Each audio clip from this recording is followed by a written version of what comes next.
Welcome to Real Battles, Real People. I'm your host, Christian Bancourt, and I have Samay with me today. How are you doing? I am good. Well, I'm here. I'm human, but I am excited to be here though. Because you and I have been working with each other on and off for the past couple of years now, and it's been really nice. And as soon as you told me that you were going to be doing a podcast, I was like, if he doesn't invite me, I'm gonna cry. So I'm excited. Well, you're always welcome. So please introduce yourself to our audience. Um, okay, so my name is Seimei, Seimei Hanayama. I work in nonprofit as a victims advocate and a support group facilitator. Um, and like Christian, I am a life coach and working on getting my little empire built. Um, but direct service has definitely been where my heart has kind of fallen, and that's where I think that's kind of like my home now that I've finally found it because I've done all kinds of jobs, and this is the one that sits the most natural with me. So, yeah, I help. Particularly, I am in charge of the LGBTQ plus programming for domestic violence survivors and victims. And the job is as a case manager where people call in and they say, I'm in this kind of situation, and I need help or guidance or referrals, resources, kinds of stuff like that. And I meet with them, we sit down, we talk about what's going on, what their challenges are, and then try to find ways to address that so that they can get back to their own life on their own terms and start healing from some of the terrible things that they have had to witness. Can you please tell me more on what's been going on recently? I haven't seen you in like months. Yeah, I kind of fell off there. Now the I love advocacy. Um, I'm a survivor myself, and it's deeply personal, not just professional. And as much as I love the job, it comes with a lot of compassion fatigue, burnout risk, secondary trauma, and it's it's not something that they typically tell you right when you start. It's like something that you eventually learn. And I am still on my own personal healing journey from a lot of the things that I have lived through personally. So trying to like live for myself while living for other people um, has been a really big challenge. And I work in nonprofit. They're not the most, well funded, depending on the organization. Um, Ours is just a little grassroots place. I mean, it's been around for like over 40 years, but we're still small. And despite the longevity, not still there's still so many people that have never heard of us. And if they have, then they think that we're something else. Um, so the support for advocates and direct service people wasn't great. It's never really been great. And not just at our place, but across the board. Across the board, I think direct service professionals could absolutely benefit from more support. Um, because I mean, we're boots on the ground. We're in the dirt with our clients, with our survivors, helping them survive. And for many of those people, they don't have anyone else. Like they were in an abusive relationship and they were moved miles away or states away from any family and friends as a way to contain and isolate and control. And now they're in a state where they don't know anybody. They don't know anything. They've been in a controlling relationship probably for most of their life, and they don't know what it means to live for themselves. And they come to us in shambles, and you can't you can't not want to just help, right? You're just like, God, I'm so sorry. Like my heart breaks for you. And because many of us have had our own experiences with it, which is why we do this, there's just so much empathy there. And you just want to help. Some of these people are they're wonderful human beings. And it's kind of gross to think about the things that many of them have had to live through. Um, How do and you how do you have so much on your table? How do you take care of your own mental health, you know, um, while supporting others? um, I do and I don't. Um, I actually recently just stepped down from advocacy.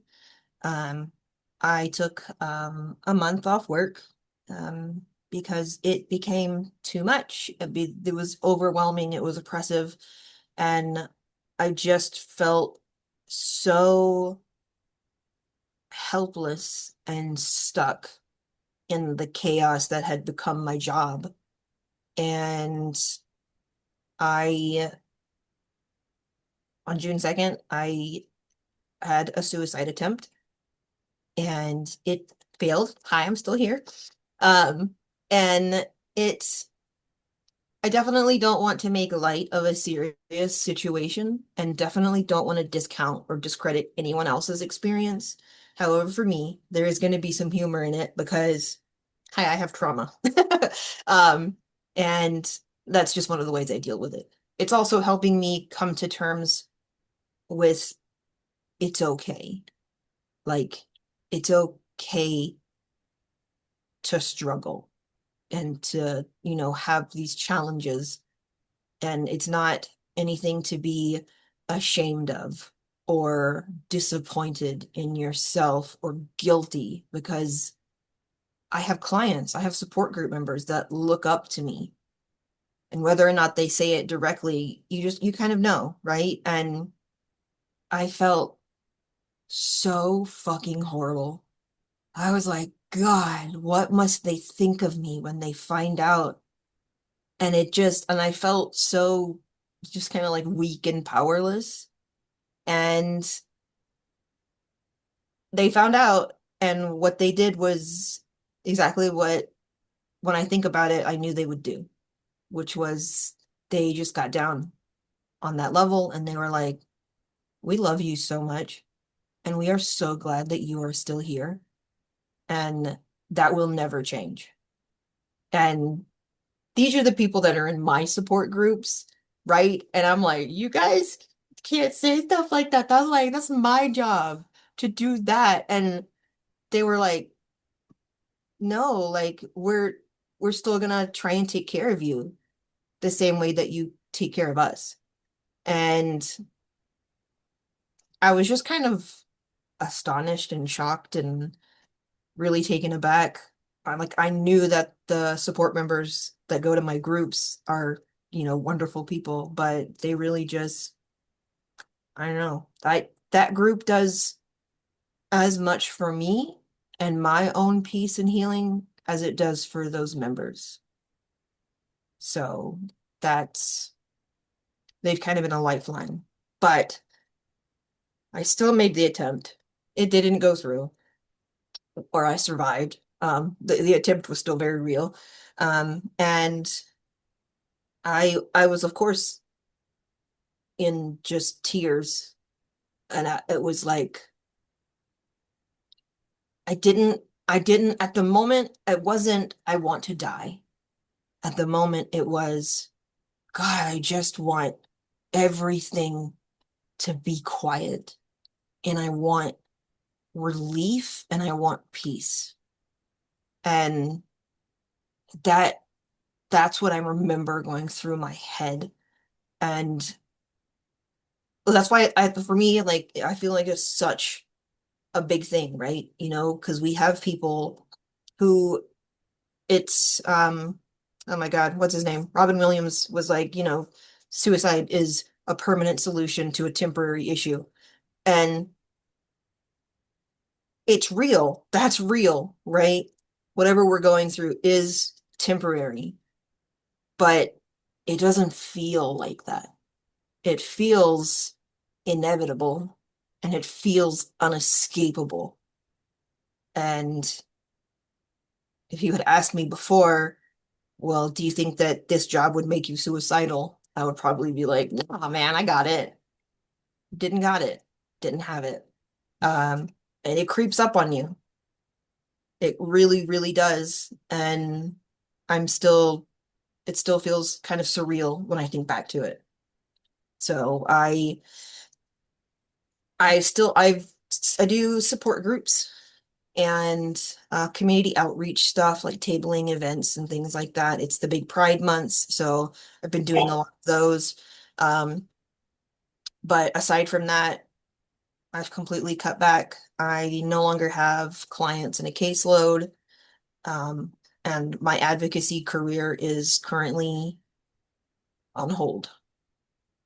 So, um, but one of the things that came from that is I already had a passion to serve direct service professionals as one myself, seeing all the shortcomings and the pitfalls and stuff when it comes to like their support, um, or how they are supported.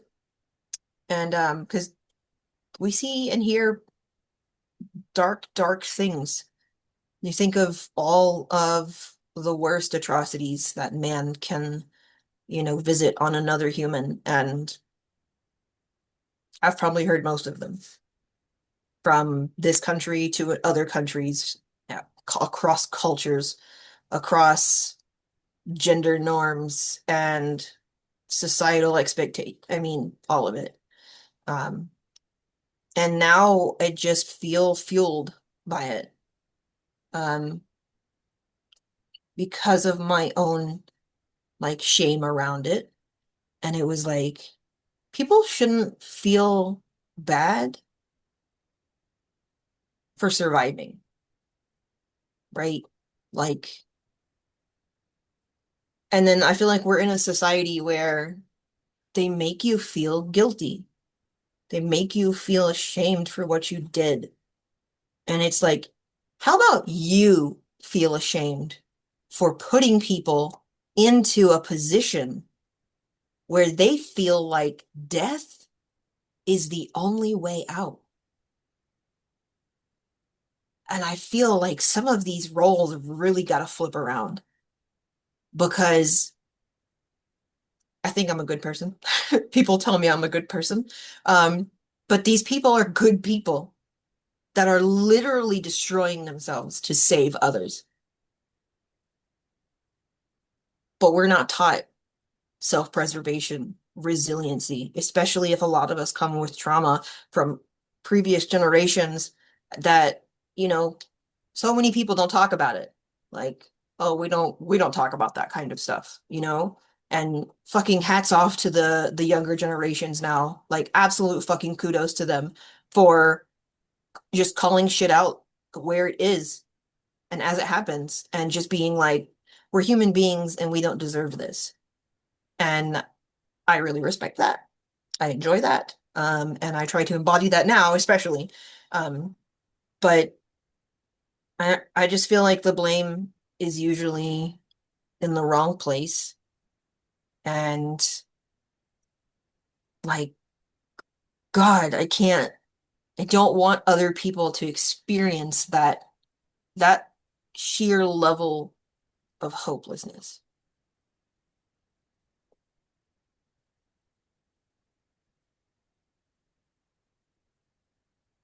It's just,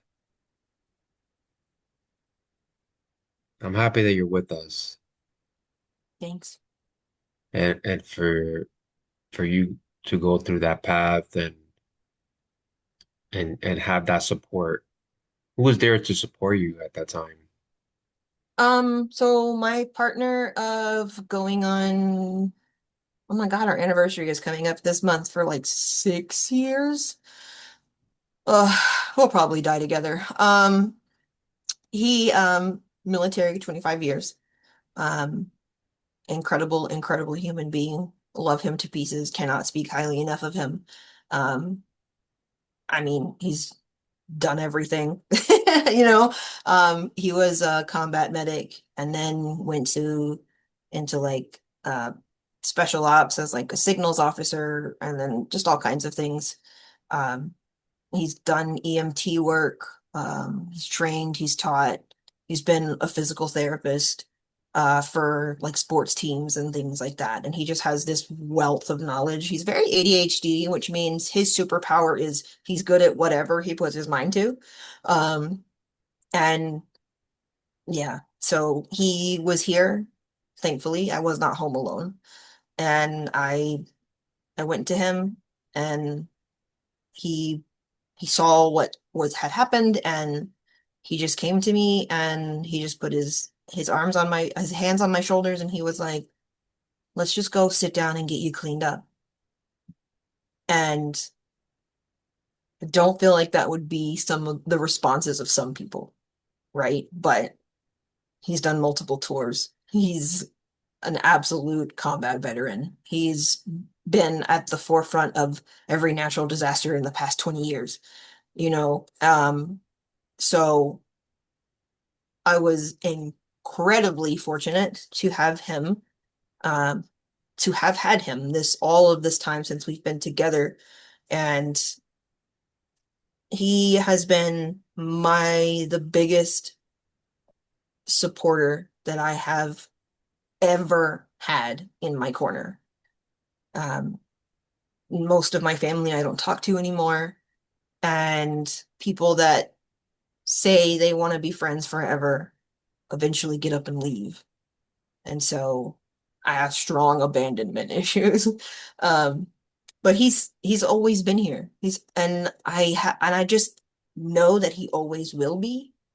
And it's something that we offer to each other. It's like a give and take. And then my best friend, who is also my coworker, I just looked at my partner and I was like, can you please text her and tell her what happened?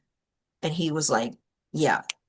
And nothing else was said except like 3 minutes later, he was like, she's on her way. And that was it.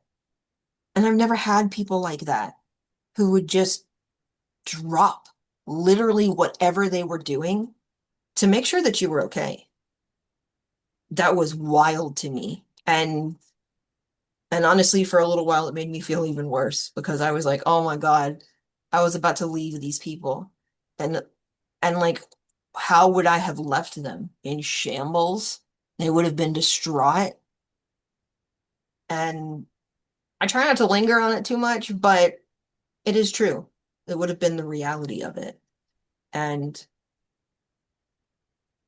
Yeah, it's like special kind of people that will just drop anything that they have and just go to be at your support. yeah, like she was at work. Like she was at work doing stuff. And she was like, I'm out.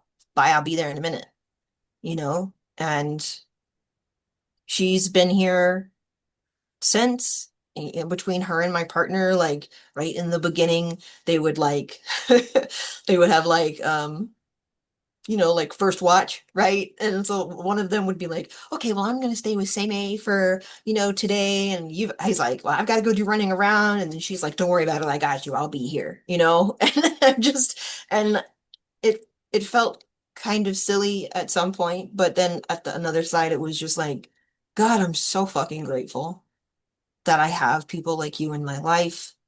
And Christian, you are absolutely one of those people, right? You're one of those people that's just like, you're good people. You're good to have in your life. And we don't talk super often because we live quite far away from each other and we're both very busy. But that's definitely something that you have always offered.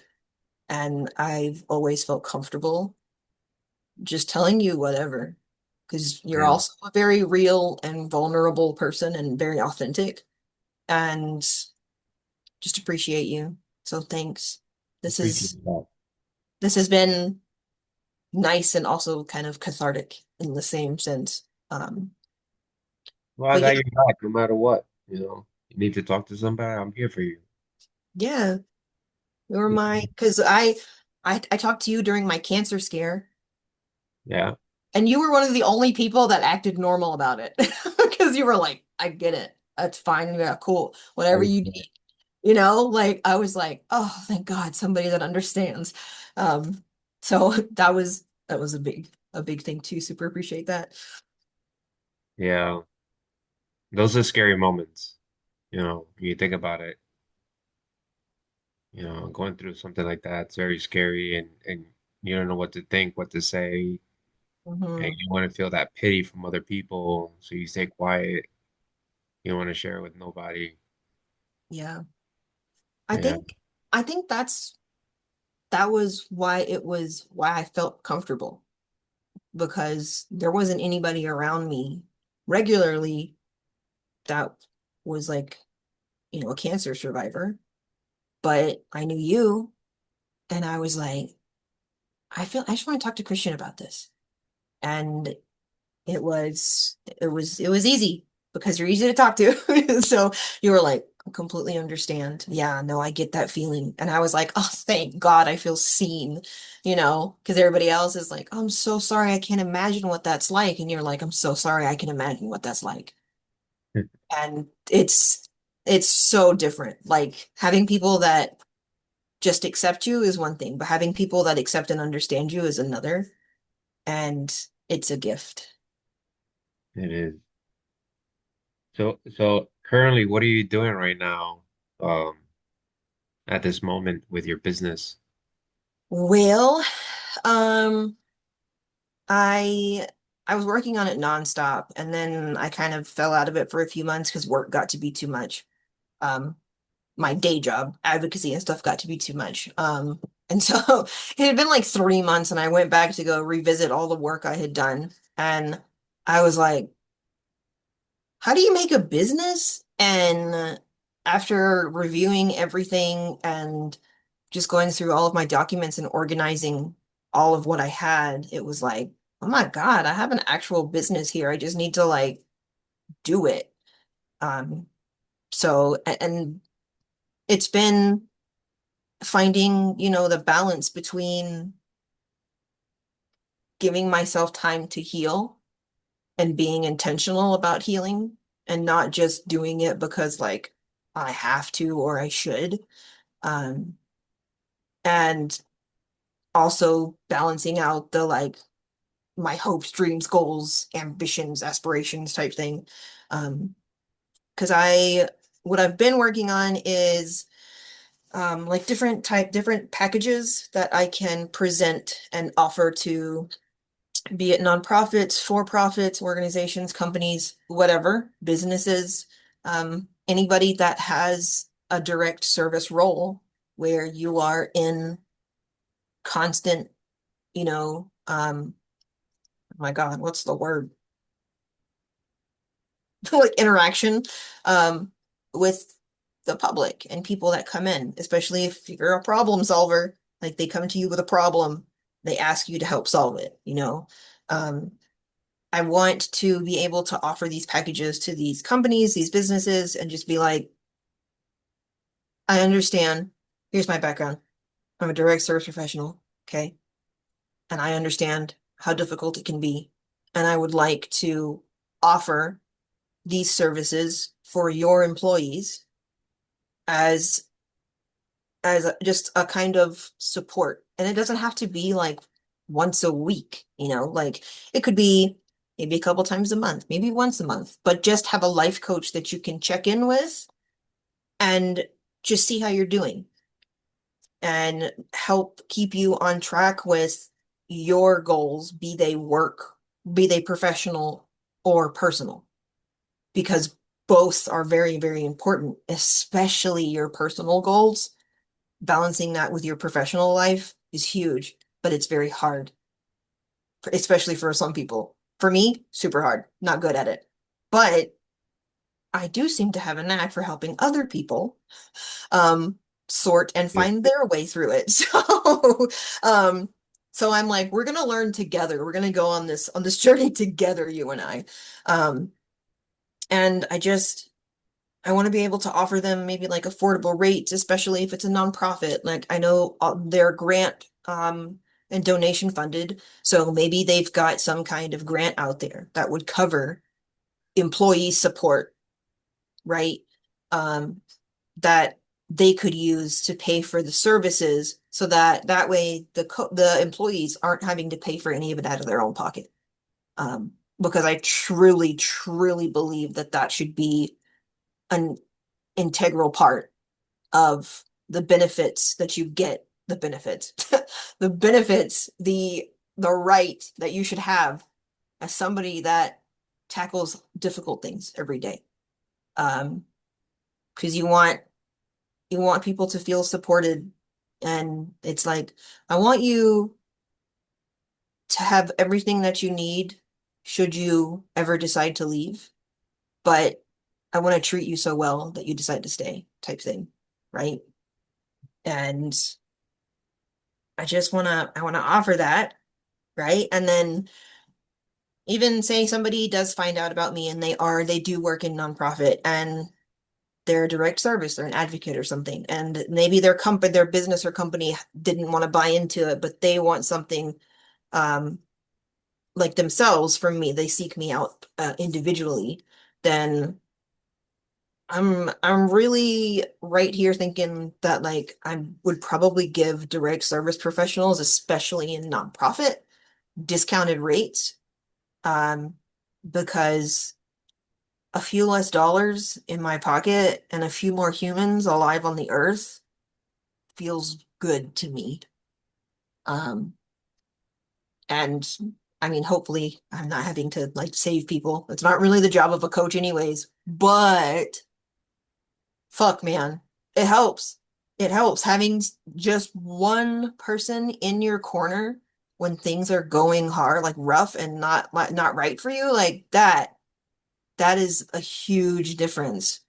And I've I've been fortunate to be that catalyst for some people, and I've seen the difference that it makes. And people deserve that. People deserve to be happy and whole, no matter who you are. Or even if I've never met you before, if you walk up to me, unless you walk up to me and your introduction is to kick a puppy, right? You deserve to be 100% with who you are and what you're doing. And that's okay. That's good. Just don't be an asshole. You know, like my standards are they're all over the place. They're either like really high or really low. But it depends. So, um, but yeah, that's what I just want to, I don't know, man. I just want to fucking help people climb out of holes and start considering themselves as a priority and embracing what makes them who they are, living through authenticity and your individuality. Because as cliche as it is, you know, like we're all snowflakes, we're all different and special. And yeah, it's true. I mean, we are. Depending on what we do with that, though, that's the difference, right? You can have some kind of great, amazing skill, but if you never tell anybody and you just keep it to yourself, you know, you only ever sing in the shower, then okay, you don't have to. You don't have to cash in on it, you know? Um, but for people that want to, fuck man, I'm here for that. Go to Your purpose. ADT. Oh yeah. You're like your purpose. I was just talking about this the other day. I was like, your purpose does not have to be some grandiose scheme, right? Not everybody wants to be a rock star. Not everybody wants to be a politician. Some people, like me, I want a home that can't be taken away from me. I want family and loved ones that won't leave me. And I want a soft spot to sit in the sun. That's it. That is my ultimate dream. and help people. Yeah. And it like if we can all help each other fulfill each other's dreams, why the fuck not? You know, that sounds like pure happiness right there. I It's yeah, your comfort zone. it is. I mean, when I was a kid, like obviously like there was those dreams of like, I think I want to be a singer. Or I mean, when I was really little, I want to be a paleontologist and go dig up dinosaur bones. And sometimes that still sounds really appealing, except going back to school for it. But over the years, it's evolved just like I have. And I would say to people, your dreams can change because you will change. And that's okay. It is, in my opinion, far better to walk through the wrong door and leave than be stuck in the wrong room. And who gives a shit, man? They're doors. They're meant to be opened. Good. If you go in there and it's not working for you, get the fuck out. Go do something else. Like something I learned from, surviving my attempt was I felt so bad about inconveniencing people. But fuck that. There is always going to be collateral. Let others be inconvenienced if it means that you keep your life. And when I say inconvenienced, a lot of the time, in my situation, it's not really an inconvenience. I just feel like that's what I'm going to force onto other people because of my decisions. And some people might get mad at you for that. But that is because I enforce my boundaries and it causes other people to have to enforce theirs. And that's where the confrontation comes from because people want to lash out because it's like, well, now I have to do all the work that you're not doing. And it's like, no, mama, no, that's not your job. Your job is your own and your peace is yours. And no is a complete sentence, especially when it comes to nonprofit work, right? Like we're already not here for the money. Like we're already here because we have a passion and a drive to help people. And that is a gift that I want people to protect themselves, their peace, protected at all costs because I had lost all of mine and in the end I almost lost all of me. And I just want to be that. I just want to be that person, that catalyst, that one person that changes it for you. Mhm. So, Talking about when you were talking about the I want to be this, I want to be that. When teachers ask you, what do you want to be when you grow up? It was a TED Talks, and this young kid was on it. And he was talking about that the teacher was asking him, other students that, what do you want to be when you grow up? I want to be a police officer. I want to be a fireman. And then they asked that kid that was on TED Talks, and he said, I just want to be happy. And sometimes there's people at work that are working as we speak, and they hate their jobs. They're not yeah. happy at all. Like you said, open the fucking door and go find something else. There's something else for you out there. Yeah. And not to disregard or discount the difficulty of that because my stepping down, I have cut my working hours to less than half. I can't realistically survive off of that kind of money. I have to have to compensate with that somewhere, somehow. Like either if it's applying for a new job somewhere or really getting my coaching business up and off the ground, trying to find some dedicated and repeat clients. Like those are going to be real things that I have to handle and I have to deal with. And yes, it's hard and yes, it fucking stresses me the fuck out. But ever since I have stepped down, I have not regretted it 1 second. If anything, every day that passes, it reinforces that what I chose was the right thing. And I'm a worrier. I'm an overthinker. I got generalized anxiety. Everything stresses me out, but dying stresses me out more. But leaving this place with my job unfinished, but leaving my family and leaving them to have to pick up the pieces and grieve, that stresses me out more. And living in a society where we'd rather let people die than try and fix the problem. I want to So, thank you, Samay, for being vulnerable, sharing your story, what you accomplished by helping others, what you went through it, and you had that support waiting you right there when you were thinking about committing suicide. Um, don't ever do it again. I I know love you it's too it's much. definitely not something I recommend. Call Like me first. like 0 out of 10, do not recommend. Don't do it. Yeah, Okay. yeah. It's not worth So it. as we close out, if someone is listening and is struggling with like suicide thoughts right now, uh, what do you want them to know?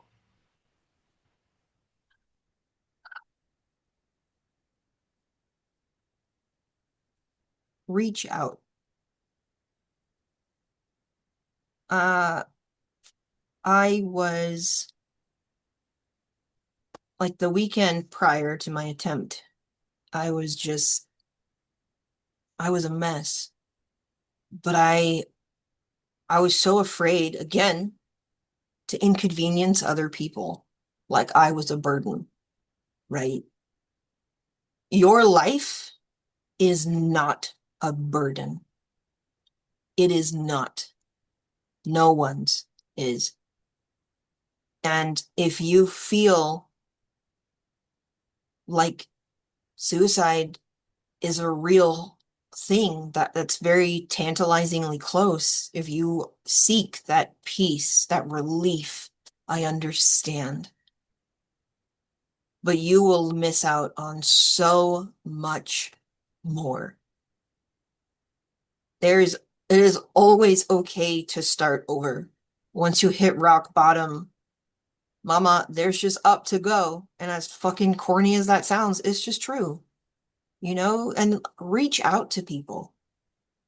Call 988. I called 988 because I was like, I would never call 988. And then I was like, how the fuck can I expect my clients who I serve to call 988 when they're in trouble if I can't?